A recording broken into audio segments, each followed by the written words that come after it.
নমঃ শিবায়। ওং নমঃ শিবায়।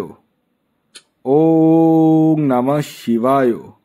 আপনি যদি মিথুন রাশির জাতক বা জাতিকা হন তাহলে ভিডিওটি কেবলমাত্র আপনাদেরই, কারণ এই ভিডিওতে আমি আপনাদেরকে জানাতে চলেছি মিথুন রাশির 2025 কেমন যেতে পারে।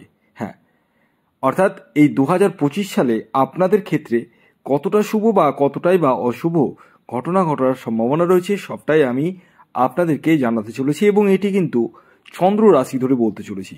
এটি কোনো সার্বিক বিচার, এটি কোনো ব্যক্তিগত বার্চার্ট বিশ্লেষণ নয়, তাই আপনারা এটি চন্দ্র রাশি ধরেই দেখুন। আর হ্যাঁ, এই ভিডিওতে আমি গ্রহের গোচর ধরে বলার চেষ্টা করব যাতে আপনারা প্রত্যেকেই বুঝে উঠতে পারেন কেমন যেতে পারে। আর আরেকটি কথা আমি আপনাদেরকে বলে দিই, সেটি হচ্ছে মিথুন রাশির হাজারো বা লাখে মানুষ রয়েছে, প্রত্যেকেরই যে একই রকম ঘটনা ঘটবে তা নয়। কম বেশি আমি যে কথাগুলো বলবো কিছু কিছু অংশে মিলবে। যারা নিজের ব্যক্তিগত জন্মছক বিচার করবো ভাবছেন এবং সঠিকভাবে একদম পিং পয়েন্ট প্রেডিকশন জানতে চাইছেন, তারাই যোগাযোগ করুন স্ক্রিনে দেওয়া হোয়াটসঅ্যাপ বুকিং নাম্বারে।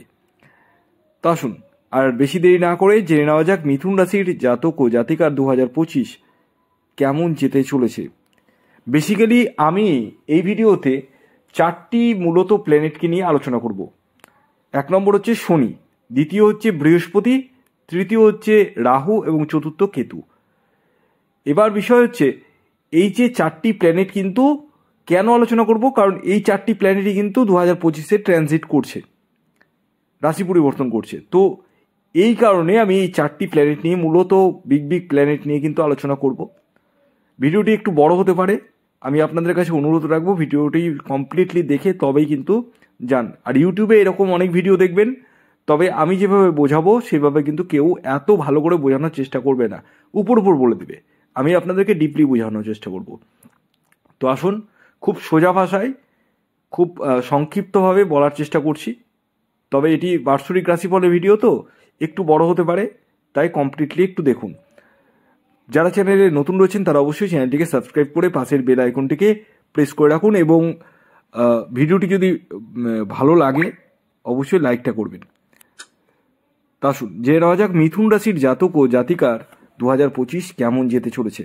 প্রথমে আমি আপনাদেরকে জানুয়ারি মাসের গোচরটা বলবো, জানুয়ারি মাসে গ্রহ কোন কোন জায়গায় থাকতে চলেছে, তারপর আমি ইন্ডিভিজুয়াল সবটাই বোঝাচ্ছি। আপনাদের হচ্ছে মিথুন রাশি, আর আপনাদের রাশির অধিপতি গ্রহ হচ্ছে কে? বুধ, যে কিনা 6th হাউসে বসে রয়েছে।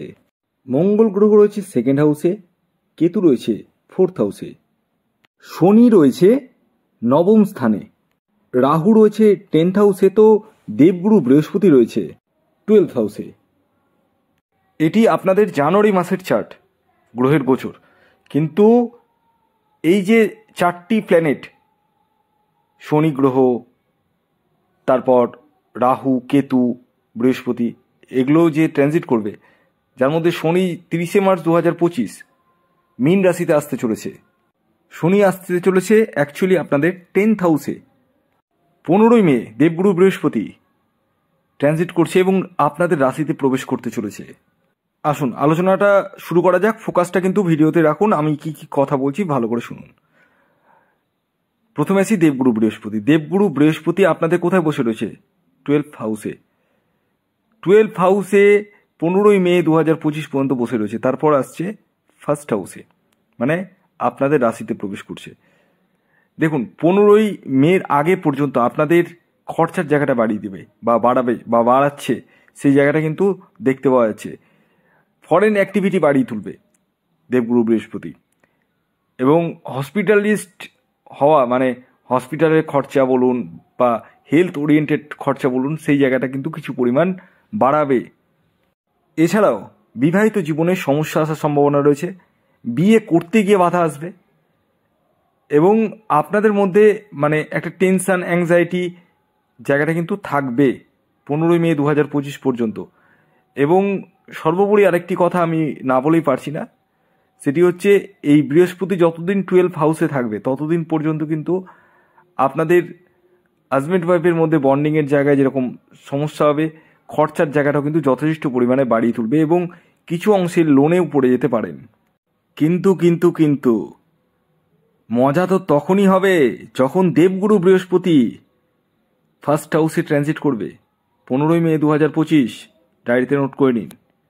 এবং দেবগুরু বৃহস্পতি সারা বছরই থাকবে এবং ফার্স্ট হাউসে যে থাকবে তো দৃষ্টি পড়বে 3টা ঘরে, পঞ্চম ভাবে, সপ্তম ভাবে এবং নবম ভাবে।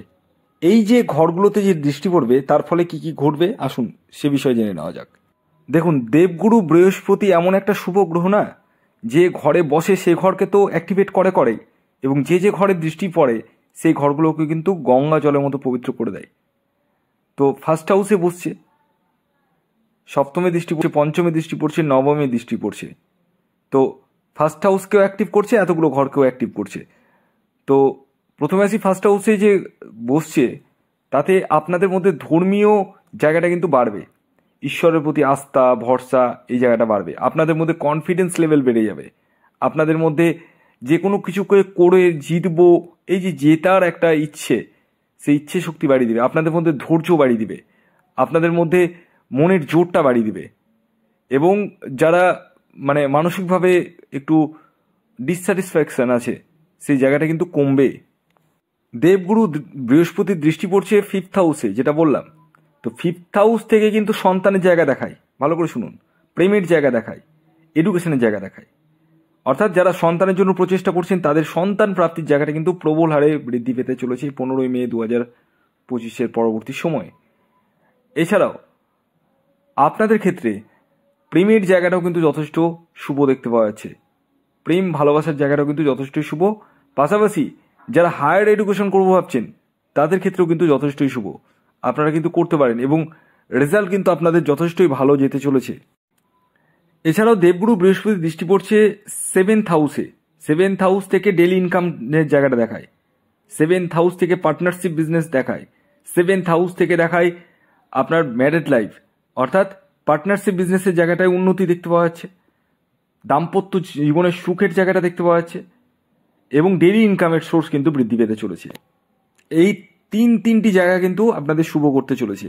এছাড়াও দৃষ্টি পড়ছে নবম ভাবে, নবম ভাবে দৃষ্টি পড়ার ফলে পিতার শরীর স্বাস্থ্যের জায়গাটা ভালো হবে, পিতার সঙ্গে সম্পর্কের জায়গাটা ভালো হবে, পৈতৃক সূত্র থেকে অর্থ বা সম্পত্তি লাভের সম্ভাবনা বেড়ে উঠবে এবং আপনাদের ভাগ্যের যে বিড়ম্বনা সেই বিড়ম্বনা কিন্তু কাটবে এবং ভাগ্যের পূর্ণ সাপোর্ট কিন্তু আপনারা পাবেন। এবার এরপর আসি শনির আলোচনায়। শনি 30শে মার্চ 2025 9th হাউস থেকে কোন হাউসে যাবে? 10th হাউসে।